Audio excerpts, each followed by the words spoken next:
I'd have to say the A for my journey would be when I was kicked out of school choir.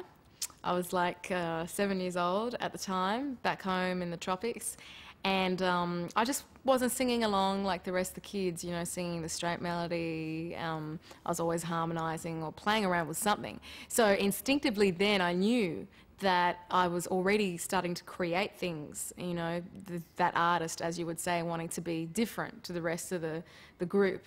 So I was like, okay, this is the beginning of something, because I've just recognised that I have something which, you know, I'm really wanting to explore. My name is Vassy. I'm a singer-songwriter. I was born in Darwin, Australia. I just remember I was 15 or 14 or in my early teens, and I heard this voice on radio one day, and I was like, who's that, you know? And I was like, it's quite an unusual voice. It's quirky. It's not really a perfect voice. There's moments of it where she's almost a little out of key.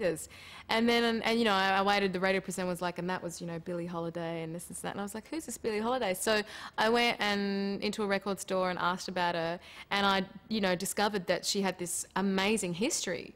You know, I mean, most people would have known who she was, but at that stage I was never exposed to jazz, let alone, you know, a great artist like Billie Holiday. Travelling started for me when I was like, you know, 1 year old. You know, and it's not just about the nature of travelling, but it's more about the emotions, you know, the people that you meet, or the experiences that you encounter on those travels. It becomes a sensorial experience, and I think if you approach it that way as well and allow it to, you'll find that you'll be affected by so many more things that you normally wouldn't be if, you know, if you were really just looking at it, you know, going from A to B.